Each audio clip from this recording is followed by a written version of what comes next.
Tá certo, pai, legal. Então mais tarde a gente se fala, tá bom? Abraço. Eu e minha esposa estamos construindo nossa casa. E meu pai, que é engenheiro, tá ajudando muito nesse processo. Eu sou muito grato por tudo que ele já fez por mim. Na vida é tão importante ter essa estrutura, né? Falando nisso, ele me ensinou algumas coisas sobre infraestrutura de construções que eu queria compartilhar aqui com você. Por exemplo, é importante realizar uma sondagem do solo antes de elaborar o projeto arquitetônico da construção. As informações obtidas na sondagem, como a presença de rochas, de aterro ou de lençol freático, vão influenciar nas decisões sobre o projeto. Com essas informações, o calculista de solo vai dimensionar a profundidade das estruturas de fundação e determinar a técnica adequada para empregar em cada caso. Uma das metodologias mais usadas para obter o índice de resistência do solo é a sondagem à percussão. Na sondagem à percussão, o solo é golpeado com um peso sobre um cilindro cortante. Nesse método, o teste mais conhecido é o SPT, que é aparelhado com uma torre com roldana, uma haste cilíndrica e um barrilete. Depois de conhecer o solo, a gente define o tipo de fundação que vai empregar. As fundações podem ser rasas, quando as cargas são transmitidas ao terreno diretamente pela base do elemento de fundação. Mas as fundações também podem ser profundas, quando transmitem as cargas ao solo pela ponta, pela superfície lateral ou por uma combinação de ambas. Aí a gente passa para as estruturas de sustentação da edificação, que são escolhidas de acordo com o que foi proposto no projeto arquitetônico. Claro, elas ainda podem ser alteradas pelo projeto estrutural do calculista se for necessário. O sistema estrutural mais utilizado, acho que eu não preciso nem falar, é o concreto armado convencional, né? Mas sobre sistemas estruturais não sou eu quem vai falar, não. Meu pai me mandou um vídeo top sobre o assunto. Olha só. No tempo das cavernas, o homem vivia em cavernas, é claro. Hoje, muita coisa mudou, a começar pela quantidade das cavernas e o fato de que boa parte delas agora são empilhadas e têm grandes janelas, graças à genialidade dos modelos estruturais, como explica o engenheiro. É um modelo matemático que ele vai simular as condições existentes em campo. Então nós colocaremos as cargas necessárias, as ações de vento atuantes numa estrutura e com isso nós vamos conseguir simular as tensões dentro de cada elemento estrutural, facilitando assim o dimensionamento de cada sistema, de cada componente. O concreto armado, uma mistura de concreto e aço, é um dos principais materiais utilizados na concepção de obras de edificação e cabe ao engenheiro calculista o dimensionamento das estruturas. Eu sou responsável pela segurança estrutural da edificação. Além disso, eu preciso compatibilizar todos os outros sistemas seguindo as normas técnicas vigentes, garantindo uma habitabilidade e uma segurança da estrutura. Mas temos ainda as obras de infraestrutura, como pontes, viadutos e túneis, que servem para interligar, por exemplo, as diferentes regiões dentro de uma mesma cidade ou cidades vizinhas. O motivo para a construção dessas estruturas é quase sempre o mesmo: a quantidade de pessoas que moram ou trabalham nas cavernas empilhadas. A ponte inaugurada na década de 80 não comporta mais o fluxo de veículos da região. Então, em meio a vigas longarinas, muito concreto e aço, a nova estrutura vai tomando forma. Dentro da engenharia, as pontes são conhecidas como obras de arte e para esse tipo de construção, além do concreto armado, também é utilizado o concreto protendido. E algumas peças a gente executa o concreto e aço, que é um concreto armado, e ele também é protendido, onde a gente implanta cabos de aço dentro das peças e depois elas são macaqueadas, elas são esticadas com macacos hidráulicos. Isso faz com que aumente muito a resistência da peça sem ter um grande volume de aço. Então é uma maneira de facilitar a execução das coisas. O engenheiro explica que no Brasil, a utilização do concreto armado é quase uma tradição, muito embora ele possa ser utilizado em combinação com outros materiais. Que é difícil hoje a gente ver uma estrutura de uma ponte, do viaduto, inteirinha, sem a utilização de nada de concreto armado, nem que seja na fundação. Mas a gente encontra estruturas metálicas, né, pontes e viadutos com vigas metálicas e também de madeira, uma coisa mais antiga ou mais pontual, né? Até porque a gente tem uma facilidade de obtenção do concreto, uma facilidade de obtenção do aço e a nossa mão de obra também, que é encontrada geralmente, já é uma mão de obra habituada a utilizar esse tipo de sistema construtivo. Então facilita muito até para os calculistas desenvolverem isso daí.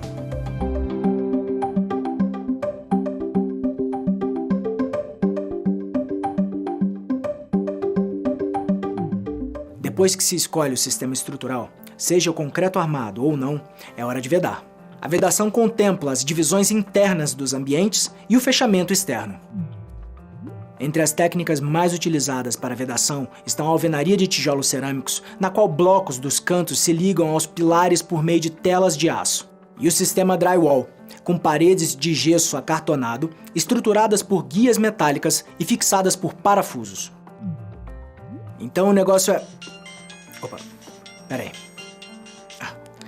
Fala, paizão. Tudo certo? Ah tá, pode deixar. Tô indo. Tá bom. Meu pai de novo.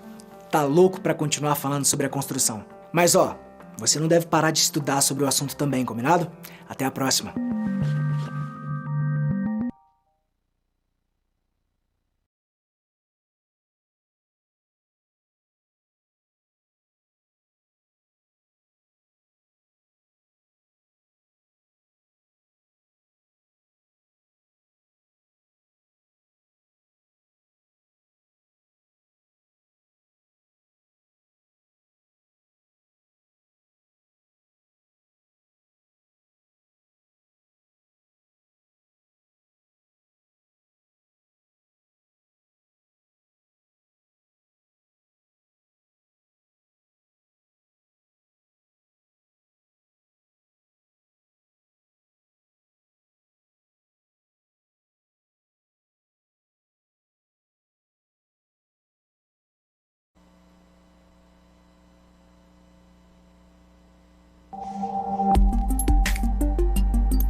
Olá, aluno, tudo bem?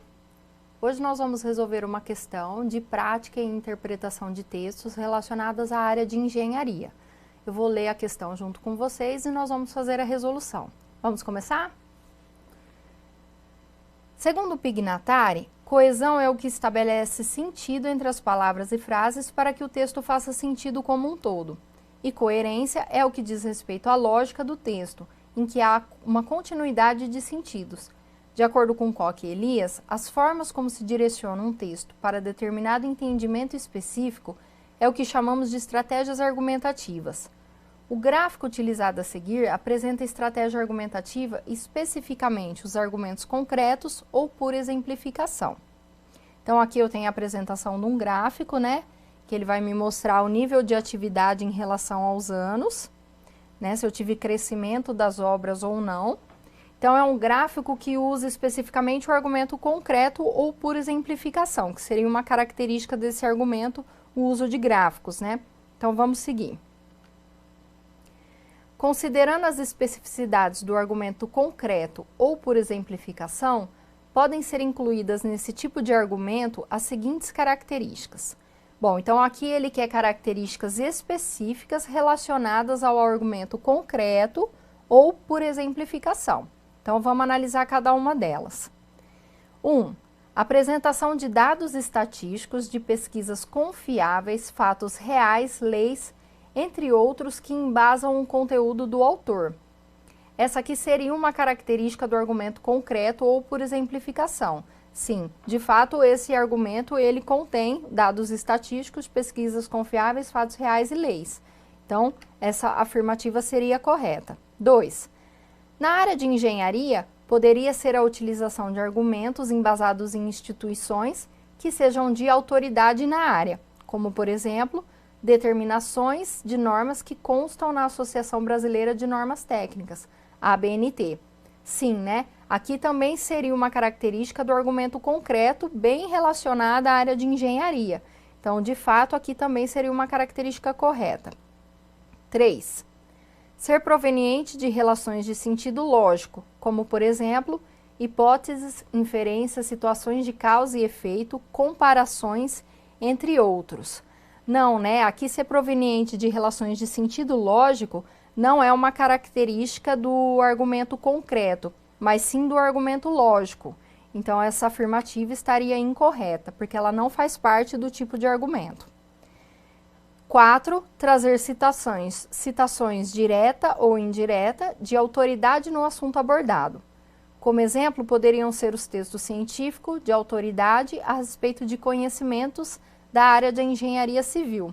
Então, citações diretas de autoridade também não seria uma característica do argumento concreto, mas sim do argumento autoritário. Portanto, essa afirmativa também está incorreta. Então, aqui uma questão de múltipla escolha complexa, eu vou ter que analisar todas as afirmativas e eu vou ter que ver nas alternativas qual é a relação que está correta, né? Então, a gente viu que apenas a 1 e a 2 estão corretas. Dessa forma, a alternativa correta seria a alternativa A. Bom, e essa foi a resolução de outra questão de engenharia. Eu espero que você tenha entendido. Continue seus estudos e até mais.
Tá, mas meu tempo tá meio curto, a pessoa já tá chegando? Ok. Até mais. Quem é você? Ah, a pessoa que a construtora mandou pra estagiar. Muito prazer, eu sou a Daniela, gestora da obra. Pega o seu capacete e vem comigo que eu vou te mostrar o espaço. Esse é o canteiro de obras. Eu fiz o planejamento dele passando por 4 etapas. Análise preliminar, arranjo físico geral e detalhado, detalhamento das instalações e cronograma de implantação. No planejamento, eu tentei pensar em tudo, desde infraestrutura até funcionários e equipamentos. Logo no começo da obra, depois de colocadas as cercas e os tapumes, a gente começou o trabalho de contenção e terraplanagem. Antes de retirar terra de um lote, é importante garantir a estabilidade das estruturas vizinhas e de encostas. Essa é a função da contenção. Já a terraplenagem busca adequar o lote ao que o projetista estabeleceu. Aqui é feita uma movimentação de terra, retirando de locais onde há excesso e colocando onde há falta. Esse processo começa com o levantamento planialtimétrico, que é feito por um topógrafo, e com as chamadas cotas desejadas, que é função do projeto arquitetônico. A quantificação do volume de terra que vai ser movido é importante, tanto para o orçamento como para o plano de gestão dos resíduos, documento obrigatório em qualquer empreendimento. Na fase de terraplenagem, a estrutura aqui do canteiro era mais provisória, mas mesmo assim, a gente já contava com internet, água, energia, enfim, porque tem que ter tudo isso já no começo. Para uma fase posterior, meu planejamento previu vestiário, refeitório e cozinha, até porque as refeições do pessoal iam ser preparadas aqui mesmo. E não é o nosso caso, mas quando os trabalhadores precisam morar no próprio canteiro, também é preciso prever alojamento, com lavanderia e área de lazer. Além disso, como você viu quando entrou na obra, já que aqui tem mais de 50 trabalhadores, a gente teve que montar um ambulatório. É lei. Quando a terraplenagem terminou, nós começamos o processo de locação da obra, que é a marcação dos pontos referenciais da construção. Mas sobre isso, eu vou deixar outra pessoa te explicar, porque estão me chamando no escritório. Já volto. Fala! Na ponta dos dedos está o projeto de uma grande obra. E todo cuidado é pouco para não errar na hora de descrever o local. Algo minucioso e preciso, como a demarcação das medidas de área e perímetro, com todas as variações no relevo que são representadas graficamente nas plantas topográficas. Antes de locar uma obra, a gente tem que conhecer a matrícula do terreno, tem que ter um projeto aprovado na prefeitura, né? E o topógrafo na obra conferir se todos os recuos exigidos pela legislação da cidade vão ser obedecidos. E é depois da concretagem dos blocos que a fundação de fato está pronta. E o gestor de obras que conhece o assunto deve estar atento a cada detalhe. Nós temos que conhecer um pouco do serviço do topógrafo antes de liberar os serviços para ele. A gente não pode somente confiar no serviço que ele está fazendo, a gente precisa fazer sempre uma conferência e muitas vezes, dependendo do porte da obra, você contrata até 2 empresas para uma estar conferindo o serviço da outra, justamente pelo grande risco que pode acontecer no futuro. Ele tem que ter alguma noção de legislação, ele saber o que o topógrafo está realizando na marcação do serviço dele, tem que conhecer o projeto, ele tem que ter bastante noções de trigonometria e conhecer um pouco hoje da estação, né, de marcação. Na execução da superestrutura é que se pode ver se tudo de fato deu certo. Do contrário, o prejuízo será tão grande quanto a própria obra. Um projeto desatualizado vai trazer depois prejuízo financeiro nas etapas seguintes da obra, porque alguma coisa lá na frente não vai dar certo por conta de uma atualização que não foi passada o topógrafo.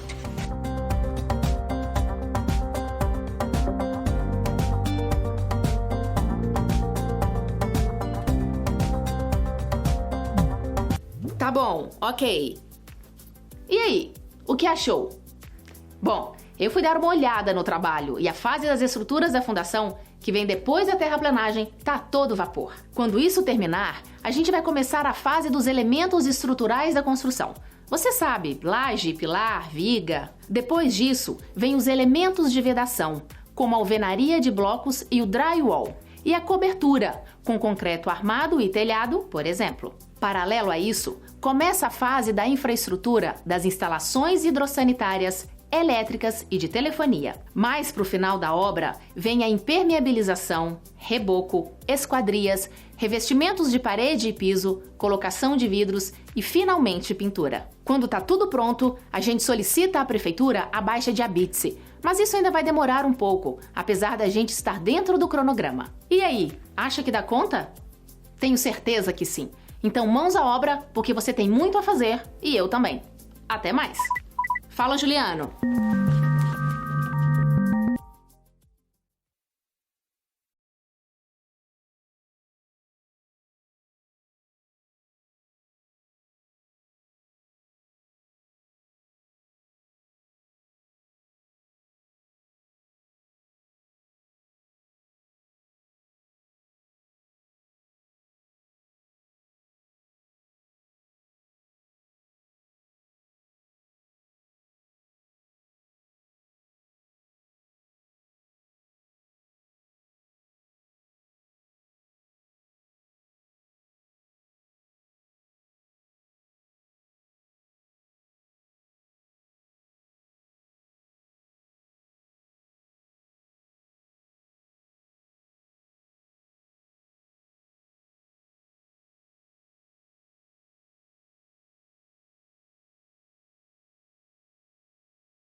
Tocar uma obra não é uma tarefa fácil. Mesmo em pequenas construções, há muito material, dinheiro e principalmente vidas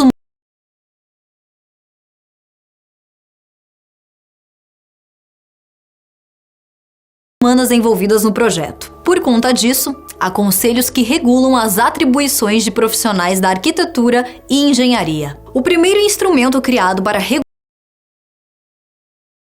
o exercício das profissões dos engenheiros, arquitetos e agrônomos foi o CONFEA, criado em 1966. Mas ele não é o único. Em 2010, uma nova lei foi sancionada para regulamentar o exercício dos arquitetos, criando um conselho próprio, o CAU, Conselho de Arquitetura e Urbanismo.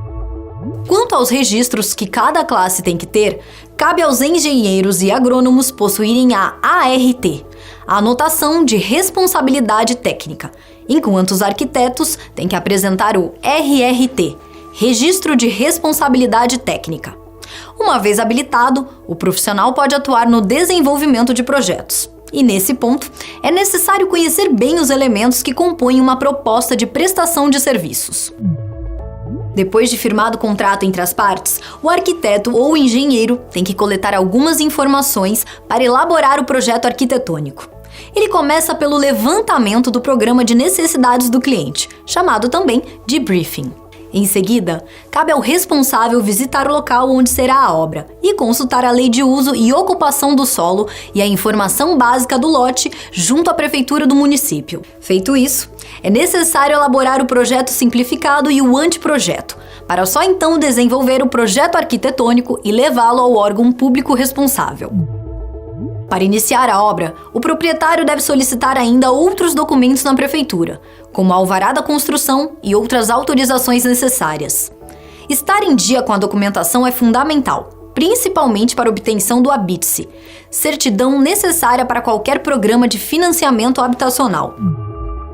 Já que entramos na questão financeira, é preciso destacar que todo projeto deve contar com um orçamentista, o profissional responsável pela elaboração do orçamento e planejamento da obra. Nós fomos conhecer de perto o dia a dia desse profissional.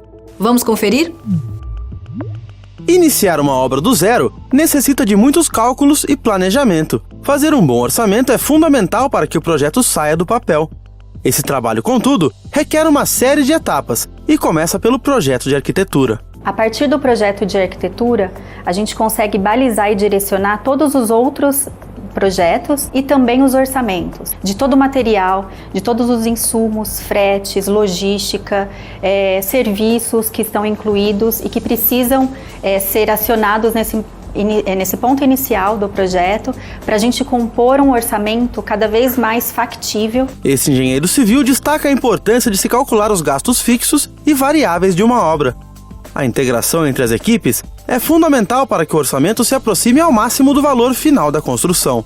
É essencial a integração arquiteto, engenheiro e todos os projetistas, para discutir tudo o que envolve a obra. Para que começa uma obra, você sabe exatamente quando e como você vai fazer cada serviço. Então uma obra que duraria 10 meses, muitas vezes reduz para 6 meses. E aquele seu custo fixo reduziu 40%. Para se fazer os cálculos de um orçamento, muitas planilhas de custos ficam disponíveis no mercado. Contudo, o engenheiro ressalta que nem sempre é possível fazer um bom levantamento a partir desses dados. São planilhas com custos e produtividades médias.